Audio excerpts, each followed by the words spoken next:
ਵਾਹਿਗੁਰੂ ਜੀ ਕਾ ਖਾਲਸਾ ਵਾਹਿਗੁਰੂ ਜੀ ਕੀ ਫਤਿਹ। ਟੀਵੀ 84 ਦੇਖ ਰਹੇ ਸਮੂਹ ਦਰਸ਼ਕਾਂ ਨੂੰ ਅਸੀਂ ਜੀ ਆਇਆਂ ਨੂੰ ਕਹਿੰਦੇ ਆ। ਅੱਜ ਪੰਜਾਬ ਦੇ ਵਿੱਚ ਇੱਕ ਵੱਡੀ ਸਿਆਸੀ ਅਪਡੇਟ ਤੁਹਾਨੂੰ ਮਿਲ ਰਹੀ ਹੋਵੇਗੀ ਕਿ ਸੰਗਰੂਰ ਬਾਈ ਇਲੈਕਸ਼ਨ ਦੇ ਰਿਜ਼ਲਟ ਸਾਹਮਣੇ ਲਗਭਗ ਆ ਹੀ ਚੁੱਕੇ ਨੇ। ਆਪਣੇ ਅੰਤਮ ਪੜਾਵਾਂ ਦੇ ਵੱਲ ਜਿਹੜੀ ਚੋਣ ਜਿਹੜੇ ਇਲੈਕਸ਼ਨ ਕਾਊਂਟਿੰਗ ਆ, ਵੋਟਸ ਕਾਊਂਟਿੰਗ ਆ ਜਿਹੜੀ ਉਹ ਵੱਧ ਰਹੀ ਆ, ਤੇ ਹੁਣ ਤੱਕ ਦੇ ਜਿਹੜੇ ਨਤੀਜੇ ਆ ਉਹ ਸਪਸ਼ਟ ਕਰ ਰਹੇ ਨੇ ਕਿ ਵੱਡਾ ਉਲਟਫੇਰ ਹੋਇਆ ਆ। ਪੰਜਾਬ ਦੀ ਸਿਆਸਤ ਦੇ ਵਿੱਚ ਵੱਡਾ ਉਲਟਫੇਰ ਹੋਇਆ, ਬਲਕਿ ਇਸ ਨੂੰ ਭਾਰਤ ਦੀ ਸਿਆਸਤ ਦੇ ਲਈ ਵੀ ਇੱਕ ਵੱਡਾ ਉਲਟਫੇਰ ਕਹਿ ਸਕਦੇ ਹਾਂ ਕਿ ਇੱਕ ਉਹ ਆਗੂ ਜੋ ਕਿ ਆਜ਼ਾਦ ਸਿੱਖ ਰਾਜ ਖਾਲਿਸਤਾਨ ਦੀ ਗੱਲ ਕਰਦੇ ਨੇ, ਲਗਾਤਾਰ ਸਰਦਾਰ ਸਿਮਰਨਜੀਤ ਸਿੰਘ ਮਾਨ ਜਿਹੜੇ ਕਿ ਸੈਪਰੇਟਿਸਟ ਲੀਡਰ ਜਿਨ੍ਹਾਂ ਨੂੰ ਕਿਹਾ ਜਾਂਦਾ ਹੈ, ਉਹ 1999 ਤੋਂ ਬਾਅਦ, ਹਾਲਾਂਕਿ 1998 ਦੇ ਵਿੱਚ ਵੀ ਉਹ ਮੈਂਬਰ ਪਾਰਲੀਮੈਂਟ ਬਣੇ, ਪਰ ਜਿਸ ਤਰੀਕੇ ਦੇ ਨਾਲ ਇੱਕ ਮਾਹੌਲ ਪੰਜਾਬ ਦੀ ਸਿਆਸਤ ਦਾ ਬਦਲ ਰਿਹਾ, ਤੇ ਇਸ ਵਾਰ ਸੰਗਰੂਰ ਬਾਈ ਇਲੈਕਸ਼ਨ ਇਸ ਦੇ ਵਿੱਚ ਉਹ ਇੱਕ ਬੜੇ ਹੀ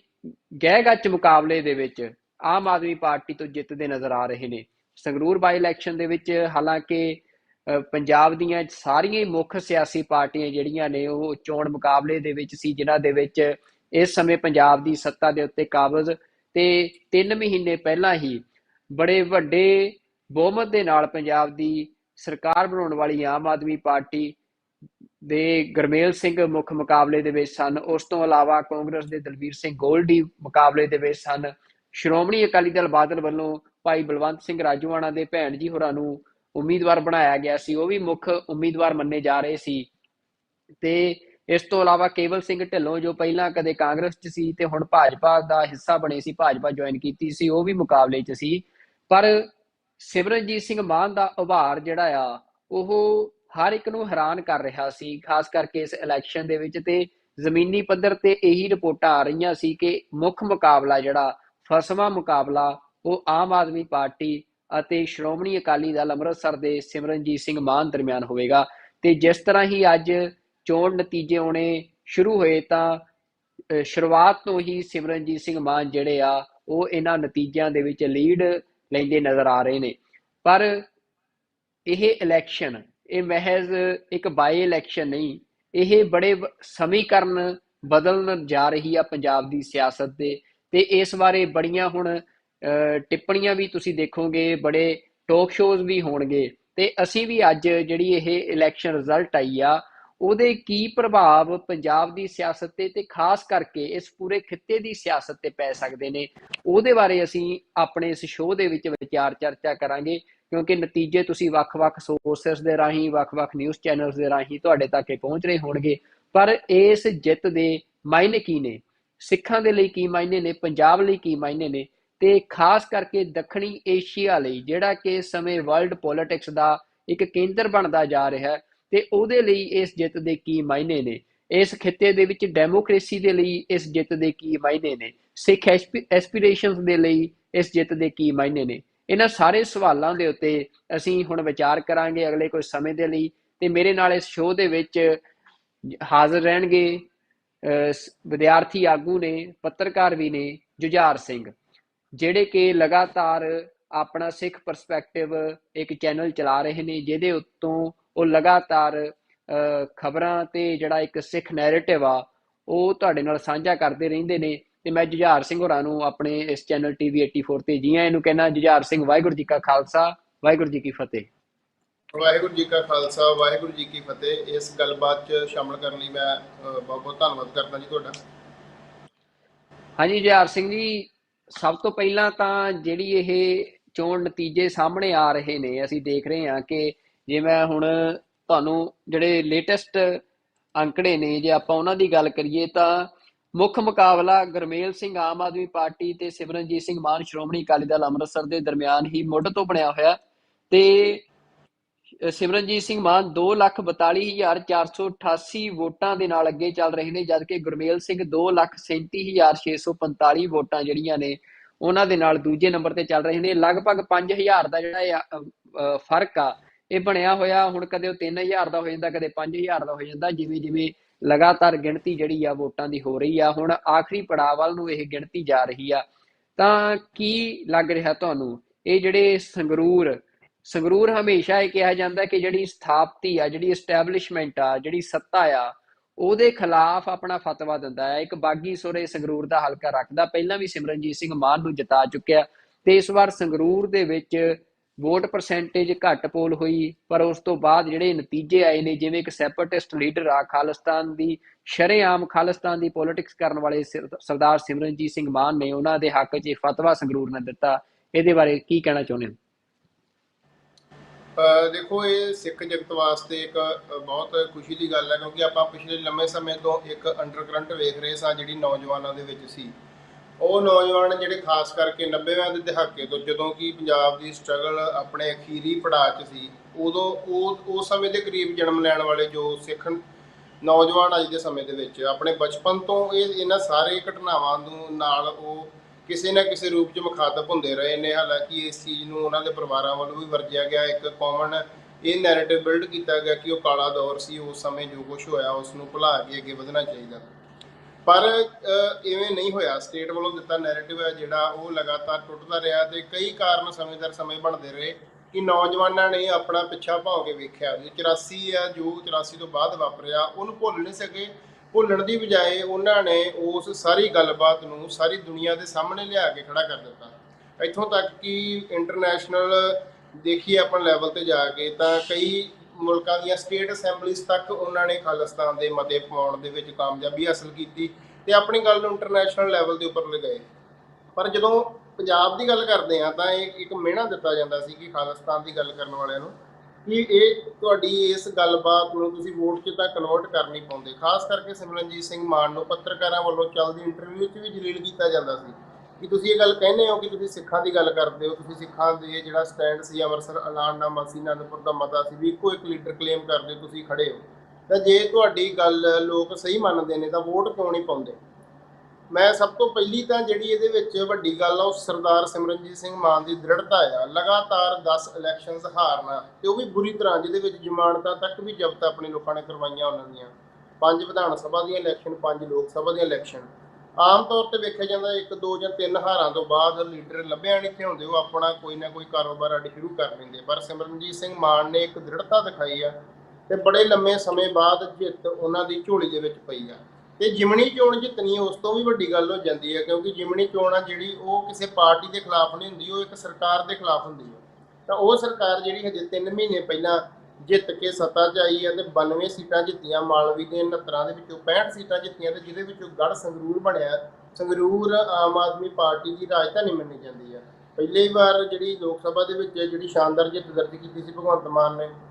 ਦੂਸਰੀਆਂ ਲੋਕ ਸਭਾ ਇਲੈਕਸ਼ਨ ਦੇ ਵਿੱਚ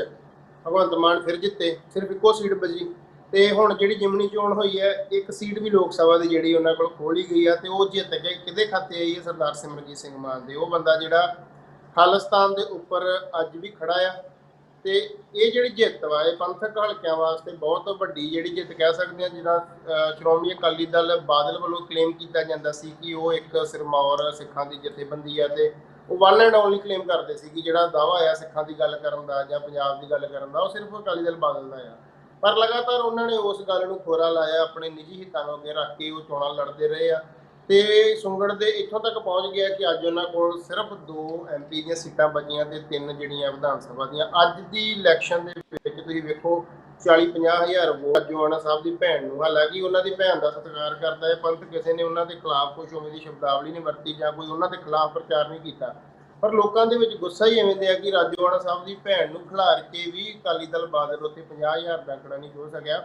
ਇਹਦਾ ਮਤਲਬ ਹੈ ਕਿ ਅੱਜ ਸਿੱਖਾਂ ਨੇ ਅਕਾਲੀ ਦਲ ਬਦਲਣ ਦਾ ਫੈਸਲਾ ਕਰਤਾ ਆ ਕਿ ਉਹ ਅਕਾਲੀ ਦਲ ਬਾਦਲ ਨਹੀਂ ਹੋਊਗਾ, ਉਹ ਅਕਾਲੀ ਦਲ ਅੰਮ੍ਰਿਤਸਰ ਹੋਊਗਾ।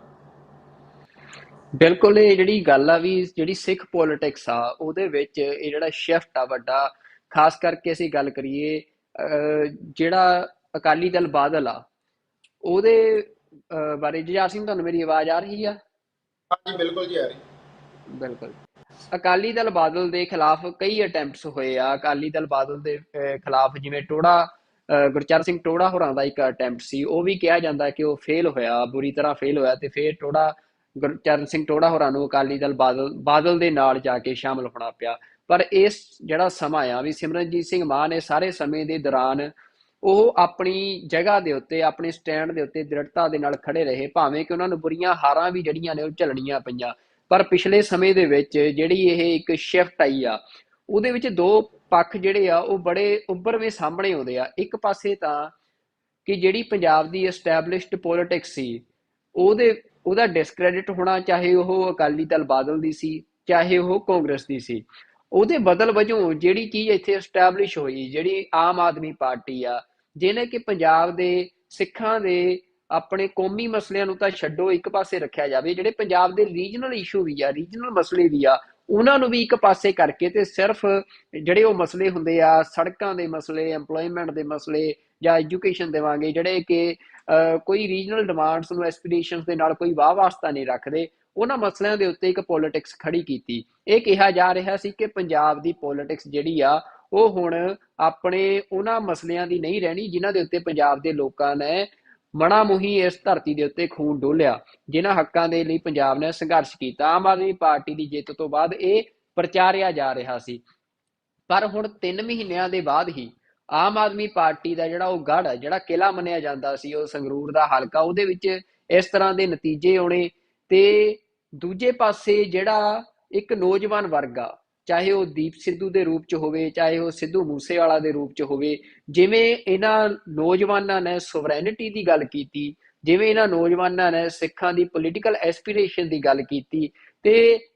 ਇਹਨਾਂ ਨੌਜਵਾਨਾਂ ਦੀ ਇਹ ਜਿਹੜਾ ਪ੍ਰਚਾਰ ਆ ਉਹ ਜਿਵੇਂ ਸਿਮਰਨਜੀਤ ਸਿੰਘ ਮਾਨ ਦੇ ਨਾਲ ਜੁੜਿਆ ਤੇ ਸਿਮਰਨਜੀਤ ਸਿੰਘ ਮਾਨ ਦੀ ਪੋਲਿਟਿਕਸ ਦਾ ਇਸ ਤਰ੍ਹਾਂ ਉਭਾਰ ਹੋਣਾ, ਤਾਂ ਕੀ ਤੁਹਾਨੂੰ ਲੱਗ ਰਿਹਾ ਵੀ ਜਿਹੜਾ ਸਟੇਟ ਦਾ ਇੱਕ ਨੈਰੇਟਿਵ ਸੀ ਪੰਜਾਬ ਦੇ ਵਿੱਚ, ਪੰਜਾਬ ਦੀ ਪੋਲਿਟਿਕਸ ਨੂੰ ਆਪਣੀਆਂ ਰੀਜਨਲ ਐਸਪੀਰੇਸ਼ਨਸ ਤੋਂ ਜਾਂ ਆਪਣੀਆਂ ਕੌਮੀ ਭਾਵਨਾਵਾਂ ਤੋਂ ਲਾਂਭੇ ਕਰਕੇ ਤੇ ਉਹਨੂੰ ਗਲੀਆਂ ਸੜਕਾਂ ਨਾਲੀਆਂ ਦੇ ਉੱਤੇ ਲੈ ਕੇ ਸਮੇਟ ਦੇਣ ਦਾ, ਉਹ ਇਸ ਚੋਣ ਨਤੀਜੇ ਦੇ ਨਾਲ ਤੁਹਾਨੂੰ ਫੇਲ ਹੁੰਦਾ ਨਜ਼ਰ ਆ ਰਿਹਾ ਹੈ? ਹਾਂ ਬਿਲਕੁਲ ਜੀ, ਇਸ ਚੋਣ ਨਤੀਜੇ ਨੇ ਗੱਲ ਸਪਸ਼ਟ ਕੀਤੀ ਹੈ ਕਿ ਪੰਜਾਬ ਦੇ ਵਿੱਚ ਕਦੀ ਵੀ ਪਿੰਡੀ ਪੋਲਿਟਿਕਸ ਵੀ ਛੋਟੇ ਮੁੱਦਿਆਂ ਤੇ ਰਾਜਨੀਤੀ ਨਹੀਂ ਚੱਲ ਸਕਦੀ,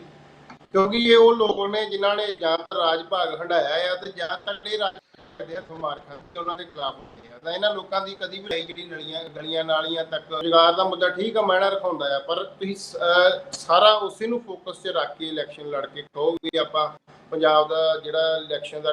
ਰਾਜਨੀਤੀ ਦਾ ਉਹ ਕਦੇ ਨਹੀਂ ਹੋ ਸਕਦਾ। ਹਾਲਾਂਕਿ ਸਟੇਟ ਵੱਲੋਂ ਬੜੇ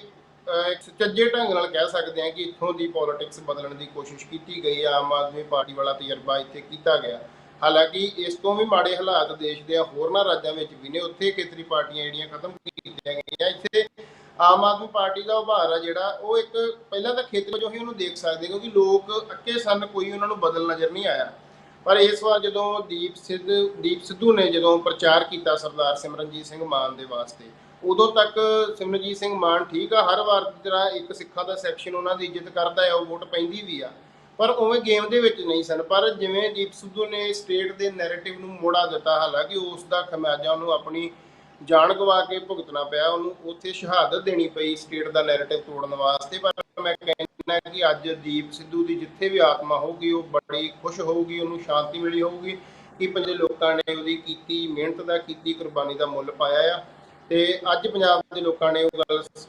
ਦੁਬਾਰਾ ਉਸ ਚੀਜ਼ ਪਾਸੇ ਮੈਨੂੰ ਲੱਗਦਾ ਹੈ ਹੁਣ ਮੁੜ ਆਊਗਾ ਜਦੋਂ ਪੰਜਾਬ ਦੇ ਲੋਕ ਆਪਣੇ ਹੱਕਾਂ ਦੀ ਖਾਤਰ, ਹਾਲਾਂਕਿ ਵੋਟਾਂ ਦੇ ਵਿੱਚੋਂ ਕੋਈ ਖਾਸ ਨਤੀਜਾ ਤਾਂ ਹੋ ਜਾ ਸਾਹਮਣੇ ਨਹੀਂ ਆਉਂਦਾ, ਪਰ ਆਪਣਾ ਜਿਹੜਾ ਗੁੱਸਾ ਜਾਂ ਜਿਵੇਂ ਵੀ ਆਪਾਂ ਵੀ ਲੋਕਾਂ ਨੇ ਆਪਣੀ ਰਿਜ਼ੈਂਟਮੈਂਟ ਜਿਹੜੀ ਆ ਉਹ ਇਸ ਚੋਣ ਨਤੀਜੇ ਦੇ ਰਾਹੀਂ ਸਾਹਮਣੇ ਰੱਖੀ ਆ। ਹਾਲਾਂਕਿ ਇਹ ਭਵਿੱਖ ਦੇ ਵਿੱਚ ਕੀ ਰੂਪ ਲੈ ਸਕਦੀ ਹੈ ਇਹਦੇ ਬਾਰੇ ਕਹਿਣਾ ਮੈਨੂੰ ਲੱਗਦਾ ਕਿ ਥੋੜੀ ਕਾਹਲੀ ਹੋਊਗੀ। ਪਰ ਜੋ ਲੋਕਾਂ ਨੂੰ ਇੱਕ ਪੋਸੀਬਲ ਤਰੀਕਾ ਦਿਖਿਆ ਹੈ ਆਪਣਾ ਗੁਪਤਵਾਰ ਦੇ ਵਿੱਚ ਵੀ ਨਜ਼ਰ ਆਇਆ ਹੈ, ਤੇ ਇਹ ਜਿੰਨੀ ਵੱਡੀ ਗਿਣਤੀ ਦੇ ਵਿੱਚ 2.5 ਤੋਂ 3 ਲੱਖ ਦੇ ਦਰਮਿਆਨ ਜਿਹੜੀ ਬਿਮਾਰ ਨੂੰ ਸੰਗਰੂਰ ਹੋਈ, ਆਪਾਂ ਉਹ ਤੋਂ ਅੰਦਾਜ਼ਾ ਲਾ ਸਕਦੇ ਹਾਂ ਕਿ ਪੰਜਾਬ ਦਾ ਭਵਿੱਖ ਜਿਹੜਾ ਉਹ ਵੱਡੇ ਉਥਲ ਪੁਥਲ ਦੇ ਦੌਰ ਵਾਂਗ ਦਬਾਅ ਪਿਆ ਆ। ਪੰਜਾਬ ਦੇ ਲੋਕਾਂ ਨੂੰ 84 ਦੇ ਵੇਲੇ ਦੇ ਵੇਲੇ ਜੋ ਸੰਘਰਸ਼ ਲੜਿਆ ਹੈ ਉਹਦੀਆਂ ਜੋ ਇਨਸਾਫ ਤਾਂ ਕੀ ਮਿਲਣਾ, ਆਨੰਦਪੁਰ ਦੇ ਮੱਦੇ ਦੀਆਂ ਮੰਗਾਂ ਤਾਂ ਜਿਹੜੀਆਂ ਜਾਇਜ਼ ਮੰਗਾਂ ਮਿਲਦੇ ਸੰਵਿਧਾਨ ਦੇ ਵਿੱਚ ਵੀ ਜਾਇਜ਼ ਨੇ, ਉਹ ਨਹੀਂ ਮਿਲੀਆਂ। ਉਸ ਤੋਂ ਇਲਾਵਾ ਹੋਰ ਵੀ ਕਾਫੀ ਭਾਜੀ ਚੜ੍ਹ ਗਈ ਜੋ ਲੋਕਾਂ ਦੀਆਂ ਗੱਲਾਂ ਦਾ ਗਾਇਬ ਹਿੱਸਾ ਬਣਦੀ ਜਾ ਰਹੀ ਹੈ। ਇੱਥੋਂ ਤੱਕ ਕਿ ਕਲਚਰ ਦੇ ਵਿੱਚ ਵੀ, ਗਾਇਕੀ ਦੇ ਵਿੱਚ ਵੀ ਉਹ ਲੱਗ ਪੈਣ ਜਦੋਂ ਤਾਂ ਸਮਝ ਲੈਣਾ ਕਿ ਲੋਕਾਂ ਦਾ ਜਿਹੜੀ ਮਾਈਂਡਸੈਟ ਆ ਉਹ ਕਿੱਥੇ ਰੁਕਿਆ ਹੋਇਆ ਇਸ ਸਮੇਂ। ਇਸ ਸਮੇਂ ਰਿਜ਼ੈਂਟਮੈਂਟ ਵੋਟਾਂ ਦੇ ਵਿੱਚ ਦਿਖੀ ਆ, ਭਵਿੱਖ 'ਚ ਕਿਸੇ ਮੋਰਚੇ ਦੇ ਰੂਪ ਵਿੱਚ ਵੀ ਇਹ ਦੇਖੀ ਜਾ ਸਕਦੀ ਹੈ।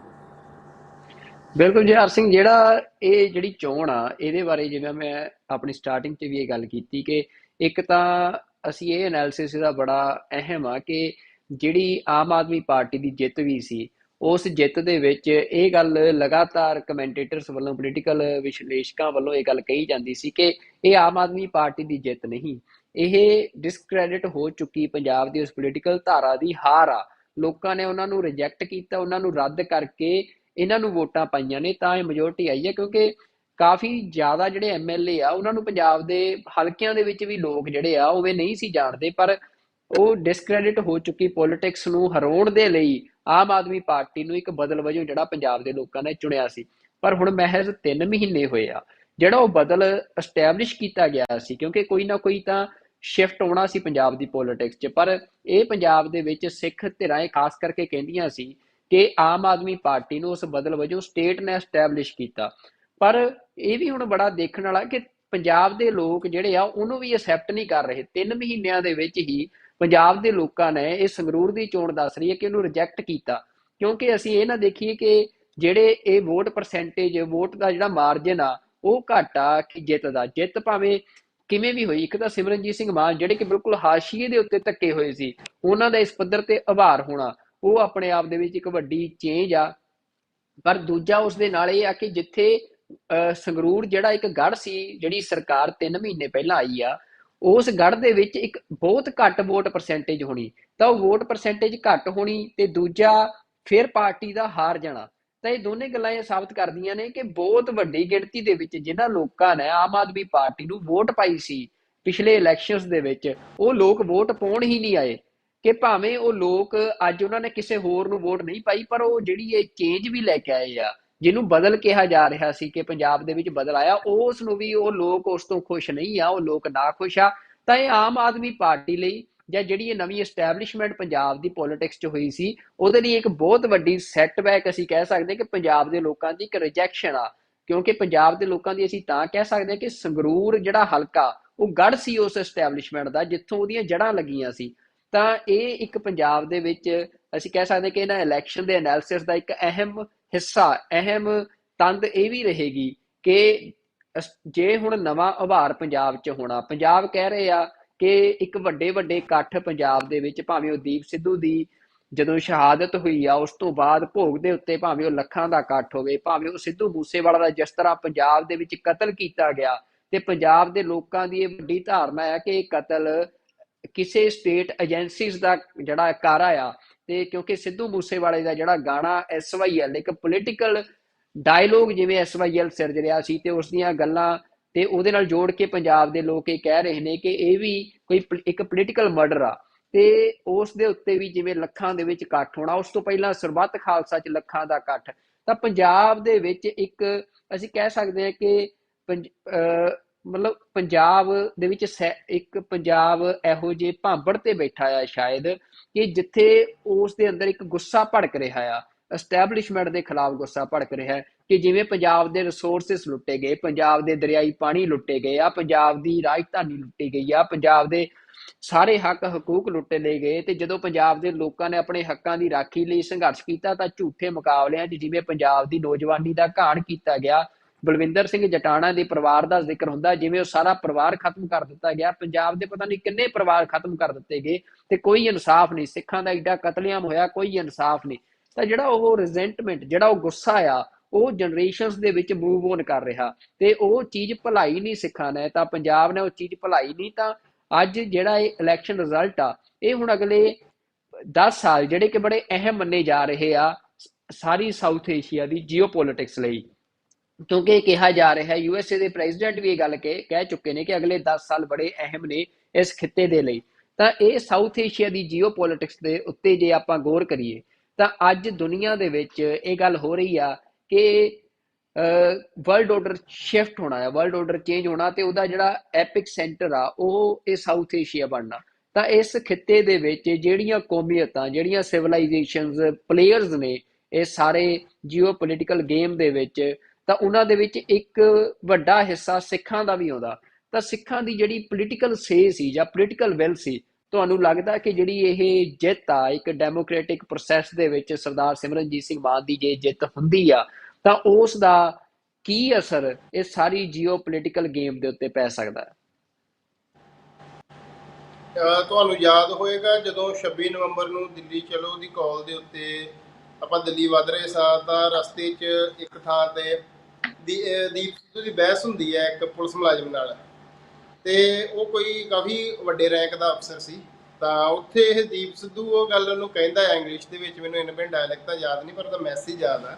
ਕਿ ਇਹਨੂੰ ਰੋਕੋ ਨਾ, ਵੀ ਇੱਕ ਰੈਵੋਲੂਸ਼ਨ ਆ, ਵੀ ਇਸ ਖਿੱਤੇ ਦੀ ਜੀਓਪੋਲਿਟਿਕਸ ਨੂੰ ਇਹ ਬਦਲੇਗੀ ਤੇ ਆਉਣ ਵਾਲੇ ਸਮੇਂ 'ਚ ਵੱਡੀਆਂ ਤਬਦੀਲੀਆਂ ਇੱਥੇ ਹੋਣਗੀਆਂ। ਉਹ ਮੈਨੂੰ ਅੱਜ ਉਹ ਤੁਹਾਡੀ ਗੱਲ ਤੋਂ ਯਾਦ ਆਇਆ। ਉਸ ਤੋਂ ਬਾਅਦ ਚੈਨਲਾਂ ਦੇ ਉੱਪਰ ਵੀ ਕਾਫੀ ਡਿਬੇਟ ਚੱਲੀ ਕਿ ਇਹ ਕੌਣ ਬੰਦਾ ਹੈ ਜਿਹੜਾ ਇਸ ਖਿੱਤੇ ਦੀ ਜੀਓਪੋਲਿਟਿਕਸ ਦੇ ਉੱਪਰ ਗੱਲ ਕਰ ਰਿਹਾ। ਤਾਂ ਜ਼ਰੂਰ ਇਹ ਚੀਜ਼ਾਂ ਵੇਖਣ ਨੂੰ ਮਿਲਣਗੀਆਂ। ਕਿਸਾਨੀ ਅੰਦੋਲਨ ਦੇ ਵਿੱਚ ਮਿਲੀ ਜਿੱਤ ਜਾਂ ਉਹਨੂੰ ਇੰਟਰਨੈਸ਼ਨਲੀ ਜਿਵੇਂ ਦੀ ਸਪੋਰਟ ਮਿਲੀ ਆ, ਤੇ ਇਸ ਤੋਂ ਇਲਾਵਾ ਸਿੱਖਾਂ ਦੀ ਜਿਹੜੀ ਰਿਜ਼ੈਂਟਮੈਂਟ ਆ, ਤਾਂ ਨਾਲ ਦੇ ਪਾਕਿਸਤਾਨ ਦੇ ਵਿੱਚ ਜਾਂ ਨੇੜੇ ਤੇੜੇ ਬਣ ਰਹੇ ਹਾਲਾਤ। ਖਾਸ ਗੱਲ ਇੱਥੇ ਜਿਹੜੀ ਇਹ ਆ ਕਿ ਸਿੱਖਾਂ ਦੀ ਜਿਹੜੀ ਟੈਰੀਟਰੀ ਆ, ਜਿਹੜੀ ਇਸ ਸਮੇਂ ਜਿਸ ਖਿੱਤੇ ਤੇ ਉਹ ਬੈਠੇ ਨੇ, ਉਹਦੀ ਜੀਓਪੋਲਿਟਿਕਸ ਦੇ ਵਿੱਚ ਬਹੁਤ ਵੱਡੀ ਇੰਪੋਰਟੈਂਸ ਆ, ਜਿਹਦੇ ਸਮੇਂ ਦਰ ਸਮੇਂ ਚਰਚਾ ਹੁੰਦੀ ਆ, ਪਰ ਉਵੇਂ ਖੁੱਲ੍ਹ ਕੇ ਚਰਚਾ ਨਹੀਂ ਹੁੰਦੀ ਜਿਵੇਂ ਦੀ ਅਸੀਂ ਦੇਖਦੇ ਹਾਂ ਕਿ ਦੂਸਰੇ ਕੰਟਰੀਜ਼ ਦੇ ਅੰਬੈਸਡਰਸ ਆਉਂਦੇ ਨੇ, ਡਿਪਲੋਮੈਟਸ ਆਉਂਦੇ ਨੇ, ਉਹਨਾਂ ਦਾ ਦਰਬਾਰ ਸਾਹਿਬ ਆਉਣਾ। ਹਾਲਾਂਕਿ ਨਾਸਤਕ ਮੁਲਕਾਂ ਦੇ ਅੰਬੈਸਡਰਸ ਦਾ ਵੀ ਦਰਬਾਰ ਸਾਹਿਬ ਆਉਣਾ, ਮਿਲ ਕੇ ਜਾਣਾ, ਤੇ ਕਰਤਾਰਪੁਰ ਸਾਹਿਬ ਦੇ ਲਾਂਘੇ ਦੇ ਉੱਪਰ ਜਿਵੇਂ ਸਾਰੀ ਦੁਨੀਆ ਨੇ ਫੋਕਸ ਕੀਤਾ। ਇਹ ਚੀਜ਼ਾਂ ਦੱਸਦੀਆਂ ਕਿ ਇਹ ਖਿੱਤਾ ਕਾਫੀ ਇੰਪੋਰਟੈਂਸ ਰੱਖਦਾ ਆਉਣ ਵਾਲੇ ਸਮੇਂ ਦੇ ਵਿੱਚ, ਤੇ ਇਹਦੇ ਉੱਪਰ ਸਿੱਖ ਜਿਹੜੇ ਨੇ ਇੱਕ ਮਿਲਟਰੀ ਪਾਵਰ ਸਿੱਖਾਂ ਨੂੰ ਮੰਨਿਆ ਜਾਂਦਾ ਆ, ਭਾਵੇਂ ਉਹ ਜੰਗ ਦੇ ਮੋਡ ਦੇ ਵਿੱਚ, ਵਾਰ ਮੋਡ 'ਚ ਹੋਣ ਨਾ ਹੋਣ, ਪਰ ਉਹ ਇੱਕ ਪੋਟੈਂਸ਼ੀਅਲ ਮਿਲਟਰੀ ਪਾਵਰ ਆ ਵੱਡੀ,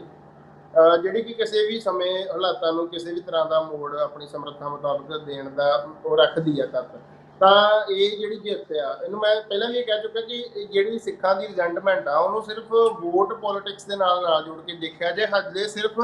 ਫਰੰਟ ਹੀ ਇਹ ਬਚਦਾ ਆ ਸਿੱਖਾਂ ਕੋਲ ਕਿ ਉਹ ਆਪਣਾ ਇਸ ਸਥਾਪਿਤ ਦੇ ਖਿਲਾਫ ਗੁੱਸਾ ਜ਼ਾਹਰ ਕਰਨ ਦਾ ਤਰੀਕਾ ਉਹਨਾਂ ਨੂੰ ਸਿਰਫ ਹਜੇ ਸਿਮਰਜੀਤ ਸਿੰਘ ਮਾਨ ਦੇ ਕੈਂਡੀਡੇਟਰ ਦੇ ਰੂਪ 'ਚ ਮਿਲਿਆ ਆ। ਪਰ ਭਵਿੱਖ ਦੇ ਵਿੱਚ ਜੇ ਕਿਸੇ ਹੋਰ ਤਰ੍ਹਾਂ ਦਾ ਕੁਝ ਇੱਥੇ ਵਾਪਰਦਾ ਆ, ਤਾਂ ਉਹ ਗੁੱਸਾ ਉਧਰ ਸ਼ਿਫਟ ਹੋਣਾ ਉਹਦਾ ਲਗਭਗ ਤੈਅ ਹੀ ਆ, ਵੀ ਸਿੱਖ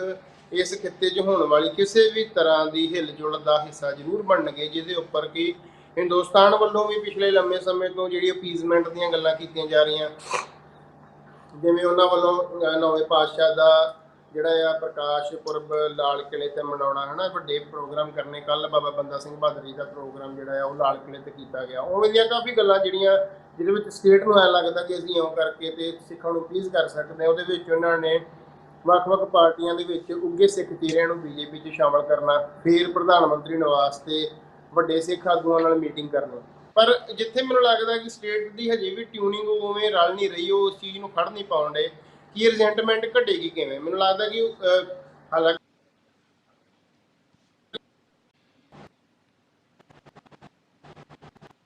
ਬੜੇ ਨੋਬਲ ਮਾਈਂਡ ਸਟੇਟ ਚਲਾਉਂਦੇ ਨੇ ਜਿਹੜੇ ਬੰਦੇ ਬਹੁਤ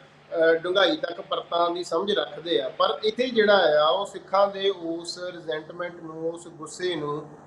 ਫੜ ਨਹੀਂ ਪਾ ਰਹੇ ਕਿ ਇੱਥੇ ਕਾਰਨ ਕੀ ਹੈ, ਚੀਜ਼ਾਂ ਕੀ ਨੇ। ਬੰਦੀ ਸਿੰਘਾਂ ਦਾ ਮਸਲਾ ਇਕਲੌਤਾ ਅਜਿਹਾ ਮਸਲਾ ਹੈ ਕਿ ਜਿਹਦੇ ਨਾਲ ਕਾਫੀ ਹੱਦ ਤੱਕ ਸਿੱਖਾਂ ਦੇ ਨਾਲ ਇੱਕ ਡਾਇਲੌਗ ਦੀ ਪੋਜੀਸ਼ਨ 'ਚ ਸਟੇਟ ਆ ਸਕਦੀ ਆ। ਹਾਂ, ਤੁਸੀਂ ਉਹਨਾਂ ਨਾਲ ਗੱਲਬਾਤ ਕਰੀ ਜਾਓ ਜਿਹੜੇ ਵਿਕਣ ਲਈ ਹਰਦਮ ਤਿਆਰ ਨੇ, ਜਿਹੜੇ ਏਡੇ ਵੱਡੇ ਚੱਲਦੇ ਧਰਮ ਯੁੱਧ ਮੋਰਚੇ 'ਚ ਵੀ ਤੁਹਾਡੀਆਂ ਕੁਰਸੀਆਂ ਤੇ ਆ ਕੇ ਦਿੱਲੀ ਬਹਿੰਦੇ ਰਹੇ ਨੇ, ਉਹ ਤਾਂ ਚੱਲਦੀ ਜੰਗ 'ਚ ਵੀ ਤੁਹਾਡੇ ਨਾਲ ਰਾਜੀਵ ਲੌਂਗੋਵਾਲ ਸਮਝੌਤਾ ਹੀ ਵੇਖ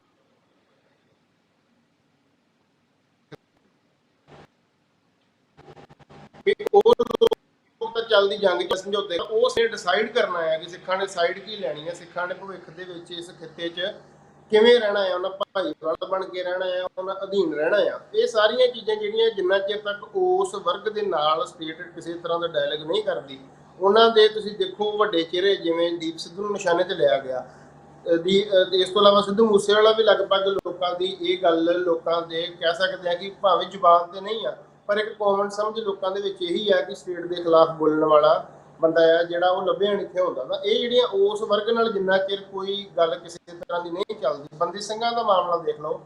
ਬੰਦੀ ਸਿੰਘਾਂ ਦੇ ਵਿੱਚ ਭਾਈ ਜਗਤਾਰ ਸਿੰਘ ਹਵਾਰਾ ਇੱਕ ਅਜਿਹੀ ਸੈਂਟਰਲ ਫਿਗਰ ਆ ਵੀ ਉਹਨਾਂ ਦੀ ਰਿਹਾਈ ਤੱਕ ਜਿੰਨਾ ਚਿਰ ਤੱਕ ਭਾਰਤ ਦੀ ਜੇਲ੍ਹ 'ਚ ਨੇ, ਕੁਛ ਦਾ ਕੁਛ ਕਰ ਲੈਣ। ਸਿੱਖਾਂ ਨੇ 2015 'ਚ ਭਾਵੇਂ ਉਹਨਾਂ ਨੂੰ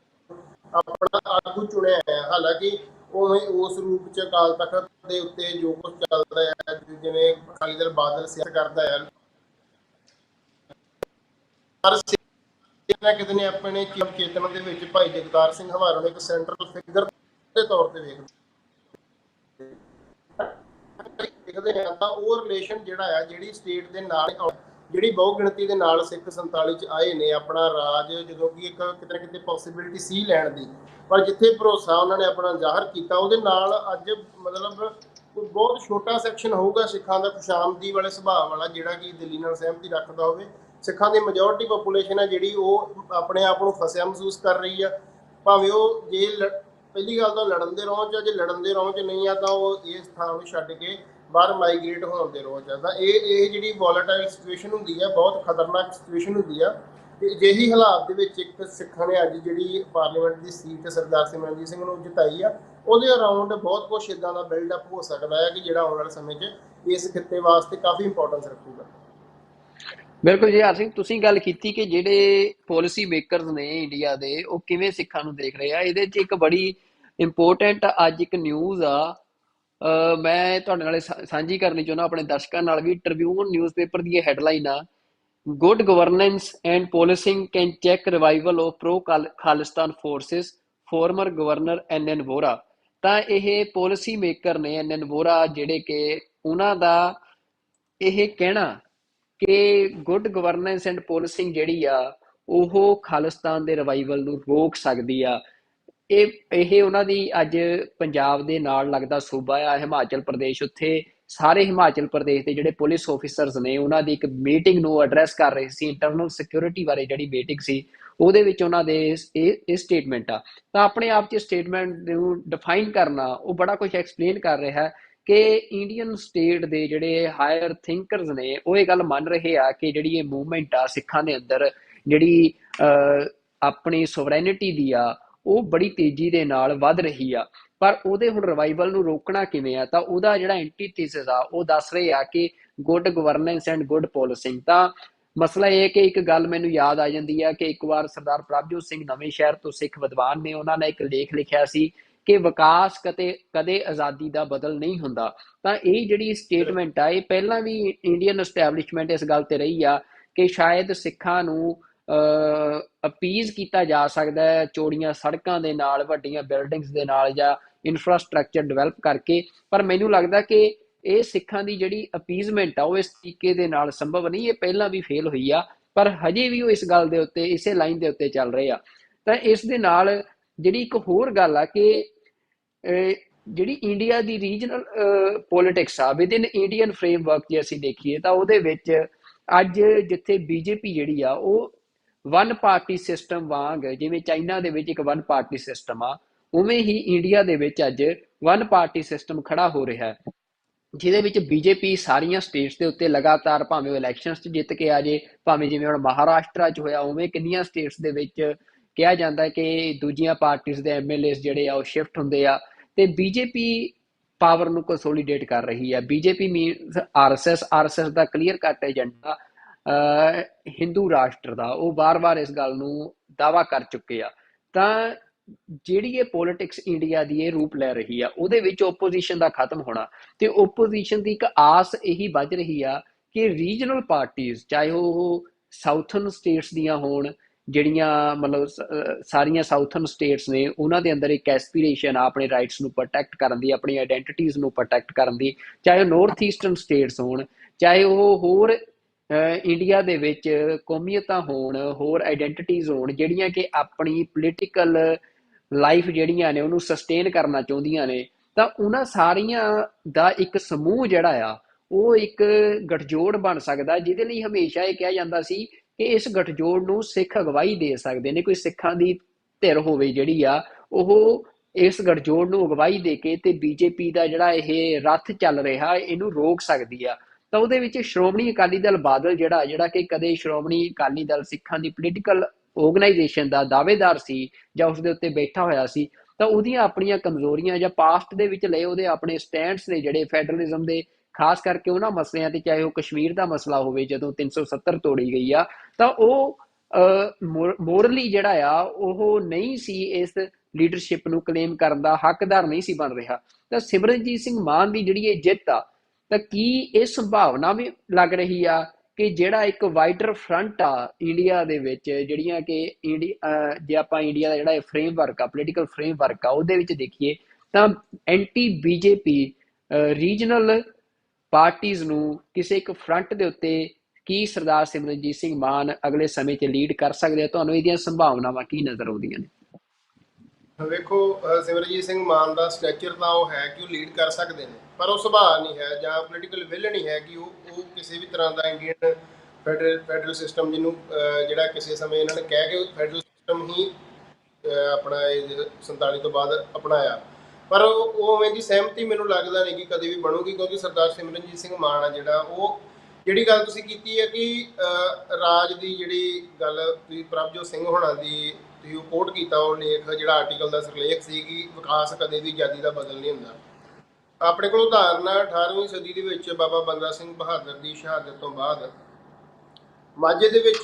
ਸਿੱਖ ਕਿਸਾਨੀ ਜਿਹੜੀ ਆ ਉਹ ਆਰਾਮ ਨਾਲ ਬੈਠੀ ਸੀ, ਖੇਤੀ ਕਰ ਰਹੇ ਸਨ। ਜੇ ਖੁਸ਼ਹਾਲੀ ਜਾਂ ਵਿਕਾਸ ਜਾਂ ਰੋਜ਼ਮਰਾ ਦਾ ਜਿਹੜਾ ਖਰਚਾ ਜਿਵੇਂ ਚੱਲੀ ਜਾਣਾ, ਮਤਲਬ ਜ਼ਿੰਦਗੀ ਬਤੀਤ ਰੋਜ਼ਮਰਾ ਦੀਆਂ ਆਪਣੀਆਂ ਜ਼ਰੂਰਤਾਂ ਪੂਰੀਆਂ ਹੋਈ ਜਾਣ, ਜੀਵਨ ਨਿਰਬਾਹ ਹੋਈ ਜਾਣ, ਪਰ ਸਿੱਖਾਂ ਦੇ ਵਿੱਚ ਜਿਹੜਾ ਪਾਤਸ਼ਾਹੀ ਦਾਵਾ ਹੈ ਨਾ, ਉਹ ਉਹਨਾਂ ਨੂੰ ਟਿਕ ਕੇ ਬੈਠਣ ਨਹੀਂ ਦਿੰਦਾ। ਆਪਾਂ ਦੇਖਦੇ ਹਾਂ ਕਿ ਤਾਰਾ ਸਿੰਘ ਡਾਲਵਾਂ ਦੀ ਸ਼ਹੀਦੀ ਤੋਂ ਬਾਅਦ ਸਿੱਖ ਆਰਾਮ ਨਾਲ ਆਪਣੇ ਘਰਾਂ 'ਚ ਬੈਠੇ ਏਡੀ ਵੱਡੀ ਸਟੇਟ ਦੇ ਨਾਲ ਮੱਥਾ ਲਾ ਲੈਂਦੇ। ਹਾਲਾਂਕਿ ਉਹਦੇ ਕਰਕੇ ਉਹਨਾਂ ਨੂੰ 6-7 ਦਹਾਕੇ ਇੱਕ ਬੜੇ ਮਤਲਬ ਦੁਨੀਆ ਦੇ ਇਤਿਹਾਸ ਦੇ ਕਰੂਲ ਐਗਜ਼ੀਕਿਊਸ਼ਨ ਦੇ ਵਿੱਚੋਂ ਗੁਜ਼ਰਨਾ ਪਿਆ, ਜਿਹਦੇ ਵਿੱਚ ਜਿਉਂਦੇ ਸਾੜਨ ਤੋਂ ਲੈ ਕੇ ਬੰਦ ਕੱਟਣ ਤੋਂ ਲੈ ਕੇ ਖੋਪੜੀਆਂ ਲਾਉਣ ਤੋਂ ਚਰਖੜੀਆਂ ਚਾੜਨ ਤੱਕ ਉਹਨਾਂ ਨੂੰ ਸਹਿਣਾ ਪਿਆ। ਪਰ ਜਿਹੜਾ ਉਹ ਕਿਣਕਾ ਆ ਨਾ ਉਹਨਾਂ ਦੇ ਵਿੱਚ, ਸੈਲਫ ਰੂਲ ਦਾ ਜਿਹੜਾ ਆ, ਸੋਵਰੈਨਿਟੀ ਦਾ ਕਿਣਕਾ ਆ, ਉਹਨਾਂ ਨੂੰ ਟਿਕ ਕੇ ਨਹੀਂ ਬੈਠਣ ਦਿੰਦਾ। ਇੰਡੀਆ ਦੇ ਵਿੱਚ ਵੱਖ-ਵੱਖ ਕੌਮਾਂ ਠੀਕ ਨੇ, ਪਰ ਉਹ ਉੱਥੋਂ ਤੱਕ ਹੀ ਆਪਣੀ ਪਹੁੰਚ ਰੱਖਦੀਆਂ ਕਿ ਆਪਾਂ ਇਸ ਫੈਡਰਲ ਸਟਰਕਚਰ ਦੇ ਵਿੱਚ ਆਪਣੀ ਕੋਈ ਸੇਹ ਬਣਾ ਸਕੀਏ। ਪਰ ਜਿਹੜਾ ਵਿਪਰ ਆ, ਜਿਹੜਾ ਇਸ ਤਖਤ ਦੇ ਉੱਪਰ ਕਾਬਜ ਆ, ਉਹ ਆਪਣੇ ਬਰਾਬਰ ਦਾ ਸ਼ਰੀਕ ਕਿਸੇ ਨੂੰ ਦੇਖ ਨਹੀਂ ਸਕਦਾ। ਇਸ ਲਈ ਇਸ ਫੈਡਰਲ ਸਟਰਕਚਰ ਦੇ ਵਿੱਚ ਪੋਸੀਬਿਲਿਟੀਜ਼ ਬਹੁਤ ਘੱਟ ਨੇ ਕਿ ਇੱਥੇ ਕੋਈ ਇਦਾਂ ਦਾ ਫਰੰਟ ਬਣ ਸਕੇ ਕਿ ਜਿਹੜਾ ਕੋਈ ਬੀਜੇਪੀ ਨੂੰ ਟੱਕਰ ਦੇ ਸਕੇ। ਹਾਂ, ਉਹਦੇ ਵਿੱਚ ਤਾਮਿਲਾਂ ਨੇ ਜਿਹੋ ਜਿਹਾ ਸੰਘਰਸ਼ ਲੜਿਆ, ਉਹਨਾਂ ਨੇ ਪ੍ਰੋਪਰ ਸੋਵਰੈਨਿਟੀ ਵਾਸਤੇ ਸੰਘਰਸ਼ ਲੜਿਆ। ਇਸ ਲਈ ਮਾਨ ਸਾਹਿਬ ਦੀ ਉੱਥੇ ਸਾਂਝ ਜਿਹੜੀ ਲਿਟਿਆਂ ਨਾਲ ਸੀ, ਉਹ ਅੱਜ ਵੀ ਆਪਣਾ ਸਾਲਾਨਾ ਪ੍ਰੋਗਰਾਮ ਦੇ ਉੱਪਰ ਮਾਨ ਸਾਹਿਬ ਨੂੰ ਇਸ ਤੋਂ ਇਲਾਵਾ ਆਪਣੇ ਜਿਹੜੀਆਂ 7 ਸਿਸਟਰ ਸਟੇਟਸ ਨੇ, ਜਿਹੜੀਆਂ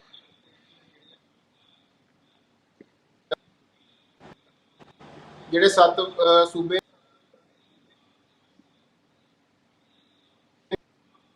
ਉਹਨਾਂ ਕੁਛ ਨਾਗਾਲੈਂਡ ਵਾਲੇ ਜਿਵੇਂ ਉਹਨਾਂ ਨੇ ਹਾਲੀਆ ਕਾਫੀ ਬਿਆਨ ਦਿੱਤੇ ਨੇ ਕਿ ਆਪਣਾ ਝੰਡਾ ਜਿਹੜਾ ਹੈ ਉਹ ਸਿਰਫ ਕਲਚਰਲੀ ਫਲੈਗ ਨਹੀਂ ਹੋਊਗਾ, ਉਹਨਾਂ ਦਾ ਪੋਲੀਟੀਕਲ ਫਲੈਗ ਵੀ ਹੋਊਗਾ। ਇਹੋ ਜਿਹੀਆਂ ਕਈ ਸਮਝੌਤੇ ਹਿੰਦੁਸਤਾਨ ਨਾਲ ਸ਼ਾਂਤੀ ਵਾਲੇ ਉਹ ਰੱਦ ਕਰਨ ਦੀ ਕਗਾਰ ਤੇ ਖੜੇ ਨੇ। ਇਹੋ ਜਿਹੀਆਂ ਤਾਕਤਾਂ ਦੇ ਨਾਲ ਸਮਝੌਤੇ ਦਾ ਅਸੀਂ ਕਹਿ ਸਕਦੇ ਹਾਂ ਕਿ ਉਹ ਤਾਕਤਾਂ ਜਿਹੜੀਆਂ ਕਸ਼ਮੀਰ ਦੇ ਵਿੱਚ JKLF ਜਿਵੇਂ ਲੜ ਰਹੀ ਆ, ਉਹਨਾਂ ਦੇ ਨਾਲ ਕਿਤੇ ਨਾ ਕਿਤੇ ਸਰਦਾਰ ਸਿਮਰਨਜੀਤ ਸਿੰਘ ਮਾਨ ਬੈਠੇ ਨਜ਼ਰ ਆ ਸਕਦੇ ਨੇ। ਪਰ ਇਸ ਤੋਂ ਇਲਾਵਾ ਜੇ ਤੁਸੀਂ ਕਹੋ ਕਿ ਹੋਰ ਪਾਰਟੀਆਂ ਜਿਹੜੀਆਂ ਇੰਡੀਅਨ ਸਿਸਟਮ ਜਿਹੜਾ ਸਿਸਟਮ ਐਗਜ਼ਿਸਟ ਕਰ ਰਿਹਾ ਇਹਦੇ 'ਚ ਯਕੀਨ ਰੱਖਦੀਆਂ ਹੋਣ ਤੇ ਉਹਨਾਂ ਦਾ ਮਾਨ ਸਾਹਿਬ ਨਾਲ ਕਿਸੇ ਤਰ੍ਹਾਂ ਦਾ ਸਮਝੌਤਾ, ਮੈਨੂੰ ਨਹੀਂ ਲੱਗਦਾ ਕਿ ਉਹ ਇਹੋ ਜਿਹੇ ਕਿਸੇ ਸਮਝੌਤੇ ਦੇ ਵਿੱਚ ਇੰਟਰਸਟ ਸ਼ੋਅ ਕਰਨਗੇ। ਹਾਂ, ਉਹ ਤਾਕਤਾਂ ਉਸ ਚੀਜ਼ ਤੋਂ ਅੱਗੇ ਵੱਧ ਕੇ, ਜਿਵੇਂ ਪ੍ਰਭਜੋਤ ਸਿੰਘ ਨਾਲ ਮੇਰੀ ਰੀਸੈਂਟਲੀ ਗੱਲਬਾਤ ਹੋਈ ਸੀ, ਆਪਾਂ ਜੂਨ ਦੇ ਪਹਿਲੇ ਹਫ਼ਤੇ ਰਿਲੀਜ਼ ਕੀਤੀ, ਉਹਦੇ ਵਿੱਚ ਗੱਲ ਸੀ ਕਿ ਆਪਣੇ ਲੋਕ ਨੇਸ਼ਨ ਸਟੇਟ ਦਾ ਕ੍ਰਿਟਿਕ ਕਰਦੇ ਨੇ, ਪਰ ਉਹ ਕਹਿੰਦੇ ਕਿ ਆਪਾਂ ਨੂੰ ਕ੍ਰਿਟਿਕ ਕਰਨ ਦੀ ਥਾਂ ਇਹ ਸੋਚਣਾ ਚਾਹੀਦਾ ਕਿ ਜਿਹੜੀਆਂ ਨੇਸ਼ਨ ਸਟੇਟ ਐਗਜ਼ਿਸਟ ਕਰਦੀਆਂ ਨੇ, ਕਿ ਅਸਲ ਦੇ ਵਿੱਚ ਨੇਸ਼ਨ ਸਟੇਟ ਹਨ ਕਿ ਜਾਂ ਨਹੀਂ। ਉਹਦੇ ਵਿੱਚ ਉਹਨਾਂ ਨੇ ਸਵਾਲ ਖੜਾ ਕੀਤਾ ਸੀ ਕਿ ਇੱਕ ਸੂਡੋ ਨੇਸ਼ਨ ਸਟੇਟਾਂ ਬਿਲਡ ਕੀਤੀਆਂ ਗਈਆਂ ਨੇ, ਜਿਹਦੇ ਵਿੱਚ ਭਾਰਤ ਇੱਕ ਵੱਡੀ ਉਦਾਹਰਨ ਹੈ। ਇੱਕ ਫੇਕ ਨੇਸ਼ਨ ਸਟੇਟ ਆ, ਉਹਦੇ ਵਿੱਚ ਉਹਦੇ ਗਰਭ ਦੇ ਵਿੱਚ ਇੰਨੀਆਂ ਨੇਸ਼ਨ ਸਟੇਟਸ ਨੇ ਕਿ ਜਦੋਂ ਇਹ ਟੁੱਟੇਗੀ ਤਾਂ ਉਹ ਵੱਖ-ਵੱਖ ਨੇਸ਼ਨ ਸਟੇਟ ਹੋਂਦ ਦੇ ਵਿੱਚ ਆਉਣਗੀਆਂ ਤਾਂ ਦੁਨੀਆ ਦੇਖੇਗੀ ਉਸ ਚੀਜ਼ ਨੂੰ। ਹਾਂ, ਉਹੋ ਜਿਹੀ ਕੋਈ ਪੋਸੀਬਿਲਿਟੀ ਪੈਦਾ ਹੁੰਦੀ ਆ ਤਾਂ ਜਦੋਂ ਲੋਕ ਆਪਣੀ ਕੌਮ ਦੇ ਲਈ ਇੱਕ ਆਪਣਾ ਕੌਮੀ ਘਰ ਜਾਂ ਇੱਕ ਸੋਵਰਨ ਖਿੱਤੇ ਦੇ ਵਿੱਚ ਰੂਲ ਆਪਣਾ ਐਸਟੈਬਲਿਸ਼ ਕਰਨਾ ਚਾਹਣਗੇ ਤਾਂ ਉਹਨਾਂ ਦੇ ਨਾਲ ਇਹਨਾਂ ਦੀ ਸਹਿਮਤੀ ਦੇਖਣ ਨੂੰ ਮਿਲ ਸਕਦੀ ਹੈ। ਉਸ ਤੋਂ ਘੱਟ ਨਹੀਂ ਮੈਨੂੰ ਲੱਗਦਾ ਕਿ ਜਿਹੋ ਜਿਹਾ ਆਪਾਂ ਇਹਨਾਂ ਦਾ ਪਿਛਲੇ 30 ਸਾਲਾਂ ਦਾ ਸਟੈਂਡ ਦੇਖ ਰਹੇ ਇਹਨਾਂ ਨੂੰ ਆਪਣੇ ਬਚਪਨ ਤੋਂ ਲੈ ਕੇ ਹੁਣ ਤੱਕ ਜਿਸ ਫਰਮ ਸਟੈਂਡ ਦੇ ਉੱਪਰ ਖੜੇ ਨੇ, ਇਸੇ ਸਿਸਟਮ ਦੇ ਵਿੱਚ ਸਮਝੌਤਾ ਹੋਣਾ ਨਾਮੁਮਕਿਨ ਮੈਨੂੰ ਲੱਗਦਾ।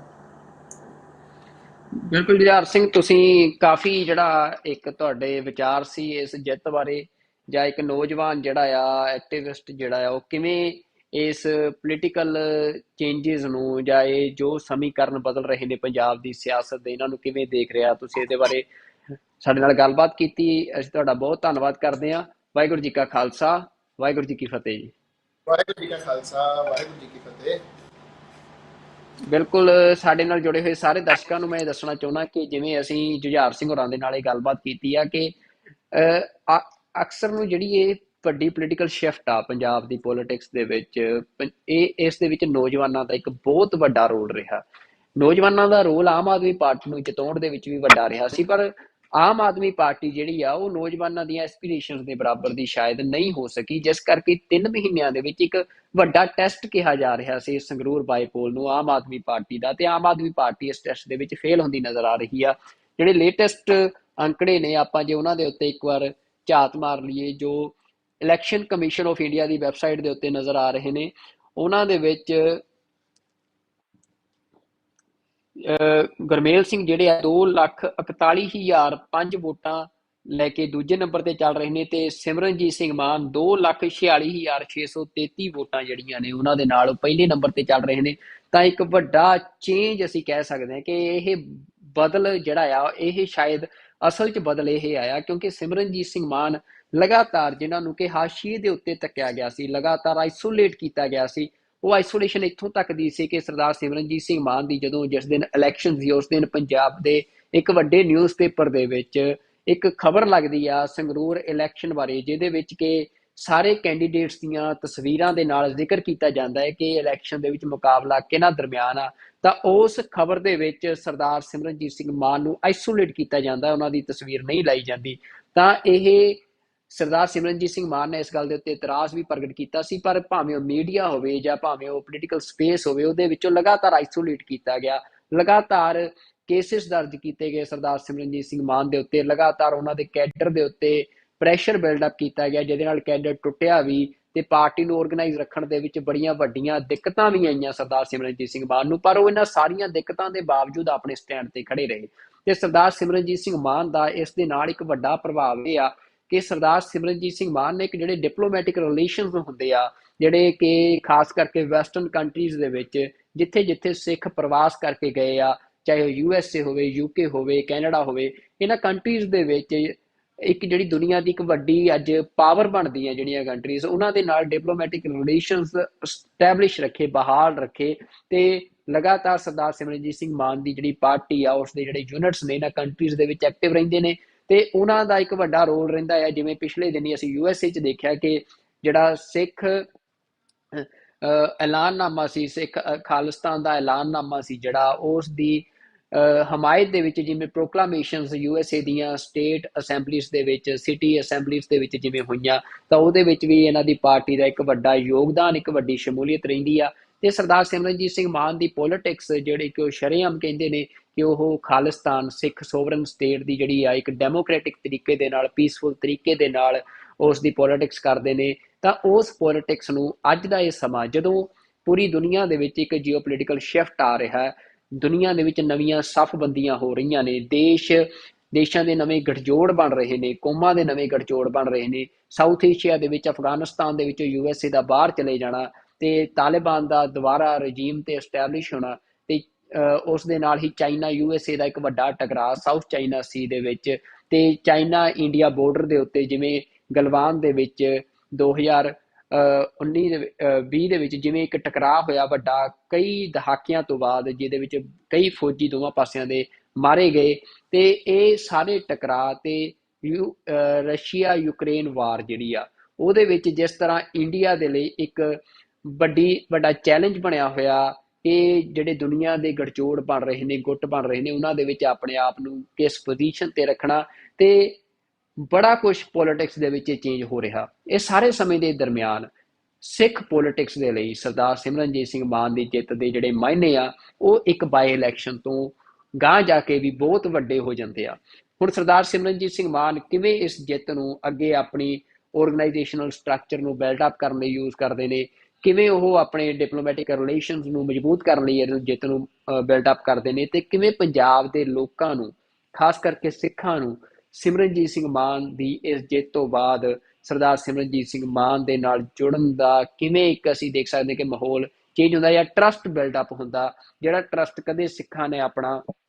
ਸ਼੍ਰੋਮਣੀ ਅਕਾਲੀ ਦਲ ਬਾਦਲ ਦੇ ਨਾਲ ਜੋੜ ਲਿਆ ਸੀ, ਤੇ ਹੁਣ ਉਧਰੋਂ ਉਹ ਵੱਖ ਹੋ ਕੇ ਤੇ ਕਿਵੇਂ ਸਰਦਾਰ ਸਿਮਰਨਜੀਤ ਸਿੰਘ ਮਾਨ ਦੇ ਨਾਲ ਸ਼ਿਫਟ ਹੁੰਦਾ। ਇਹਨਾਂ ਸਾਰੀਆਂ ਹੀ ਜਿਹੜੀਆਂ ਤਬਦੀਲੀਆਂ ਨੇ ਉਹਨਾਂ ਦੇ ਉੱਤੇ ਸਾਡੀ ਨਜ਼ਰ ਬਣੀ ਰਹੇਗੀ, ਤੇ ਅਸੀਂ ਲਗਾਤਾਰ ਹੁਣ ਇਸ ਪੋਲੀਟੀਕਲ ਸ਼ਿਫਟ ਦੇ ਉੱਤੇ, ਇਸ ਪੋਲੀਟੀਕਲ ਚੇਂਜ ਦੇ ਉੱਤੇ ਤੁਹਾਡੇ ਤੱਕ ਆਪਣੇ ਸ਼ੋਜ਼ ਲੈ ਕੇ ਆਉਂਦੇ ਰਹਾਂਗੇ। ਹਾਲਾਂਕਿ ਬੜੀਆਂ ਰੈਸਟ੍ਰਿਕਸ਼ਨਸ ਨੇ TV 84 ਦੇ ਉੱਤੇ, ਇੰਡੀਆ ਦੇ ਵਿੱਚ ਚੈਨਲ ਦੇ ਉੱਤੇ ਰੈਸਟ੍ਰਿਕਸ਼ਨਸ ਲੱਗੀਆਂ ਨੇ, ਅਸੀਂ ਪਰ ਇਹ ਅਸੀਂ ਮੰਨਦੇ ਹਾਂ ਕਿ ਸਾਡਾ ਫਰੀडम ਆਫ ਸਪੀਚ ਜਿਹੜਾ ਆ, ਇੰਡੀਅਨ ਕਨਸਟੀਟਿਊਸ਼ਨ ਜੋ ਸਾਨੂੰ ਦਿੰਦਾ ਆ, ਰਾਈਟ ਟੂ ਐਕਸਪ੍ਰੈਸ਼ਨ ਸਾਨੂੰ ਦਿੰਦਾ ਆ, ਮੀਡੀਆ ਦਾ ਜਿਹੜਾ ਰਾਈਟ ਆ ਉਹਨੂੰ ਅਸੀਂ ਯੂਜ਼ ਕਰ ਰਹੇ ਹਾਂ, ਤੇ ਉਹ ਲੈ ਕੇ ਇਹਨਾਂ ਰਿਸਟ੍ਰਿਕਸ਼ਨਸ ਦੇ ਬਾਵਜੂਦ ਜਿੱਥੋਂ ਤੱਕ ਸਾਡੀ ਰੀਚ ਆ, ਅਸੀਂ ਤੁਹਾਡੇ ਤੱਕ ਆਪਣਾ ਇਹ ਨੈਰੇਟਿਵ, ਆਪਣੇ ਵਿਊਜ਼ ਜਾਂ ਲੋਕਾਂ ਦੇ ਜਿਹੜੇ ਪੰਜਾਬ ਦੇ ਪੋਲੀਟੀਕਲ ਕਮੈਂਟੇਟਰ ਨੇ ਉਹਨਾਂ ਦੇ ਵਿਊਜ਼ ਤੁਹਾਡੇ ਤੱਕ ਲੈ ਕੇ ਆਉਣ ਦੀ ਕੋਸ਼ਿਸ਼ ਅਗਲੇ ਦਿਨਾਂ 'ਚ ਲਗਾਤਾਰ ਕਰਾਂਗੇ। ਤੇ ਆਸ ਕਰਦੇ ਹਾਂ ਕਿ ਤੁਸੀਂ ਸਾਡੇ ਇਹਨਾਂ ਸ਼ੋਜ਼ ਨੂੰ ਆਪਣੇ ਜ਼ਰੀਏ, ਆਪਣੇ ਸੋਰਸਿਸ ਦੇ ਜ਼ਰੀਏ ਹੋਰ ਲੋਕਾਂ ਤੱਕ ਪਹੁੰਚਾ ਕੇ ਸਾਡੀ ਇਸ ਵੌਇਸ ਨੂੰ ਸਟਰੋਂਗ ਕਰੋਗੇ, ਕਿਉਂਕਿ ਇਹ ਵੌਇਸ ਇੱਕ ਫਰੀडम ਦੀ ਵੌਇਸ ਆ। ਇਹ ਵੌਇਸ ਉਹਨਾਂ ਬੇਸਿਕ ਫੰਡਾਮੈਂਟਲ ਰਾਈਟਸ ਨੂੰ ਬਚਾਉਣ ਦੀ ਵੌਇਸ ਆ ਜੋ ਇੱਕ ਮੀਡੀਆ ਦਾ ਫਰਜ਼ ਹੁੰਦਾ ਆ ਕਿ ਜੋ ਲੋਕਾਂ 'ਚ ਚੱਲ ਰਿਹਾ, ਜੋ ਗਰਾਊਂਡ ਤੇ ਚੱਲ ਰਿਹਾ, ਉਹ ਤੁਹਾਡੇ ਤੱਕ ਪਹੁੰਚਾਇਆ ਜਾਵੇ, ਸੱਚ ਤੁਹਾਡੇ ਤੱਕ ਪਹੁੰਚਾਇਆ ਜਾਵੇ। ਤੇ ਹੱਕ ਸੱਚ ਦੀ ਆਵਾਜ਼ TV 84 ਦੇ ਉੱਤੇ ਅੱਜ ਅਸੀਂ ਇਹ ਸ਼ੋਅ, ਜੋ ਸਰਦਾਰ ਸਿਮਰਨਜੀਤ ਸਿੰਘ ਮਾਨ ਦੀ ਜਿੱਤ ਦੇ ਮਾਇਨੇ ਨੇ, ਉਹਨਾਂ ਦੇ ਐਨਾਲਿਸਿਸ ਨੂੰ ਲੈ ਕੇ ਕੀਤਾ। ਇਸ ਤੋਂ ਬਾਅਦ ਅਸੀਂ ਹੋਰ ਵੀ ਜਿਹੜੇ ਐਕਸਪਰਟਸ ਨੇ ਪੰਜਾਬ ਦੇ ਵਿੱਚ, ਇਹ ਪੋਲੀਟੀਕਲ ਐਕਸਪਰਟਸ ਨੇ, ਸਿੱਖ ਐਕਸਪਰਟਸ ਨੇ, ਉਹਨਾਂ ਦੇ ਨਾਲ ਇੰਟਰਵਿਊਜ਼ ਕਰਕੇ ਤੁਹਾਡੇ ਅੱਗੇ ਪੇਸ਼ ਕਰਾਂਗੇ ਕਿ ਇਸ ਜਿੱਤ ਦੇ ਕੀ ਮਾਇਨੇ ਨੇ, ਇਸ ਜਿੱਤ ਦੇ ਕੀ ਪ੍ਰਭਾਵ ਹੋ ਸਕਦੇ ਨੇ। ਉਦੋਂ ਤੱਕ ਰੱਬ ਰਾਖਾ। ਵਾਹਿਗੁਰੂ ਜੀ ਕਾ ਖਾਲਸਾ, ਵਾਹਿਗੁਰੂ ਜੀ ਕੀ ਫਤਿਹ।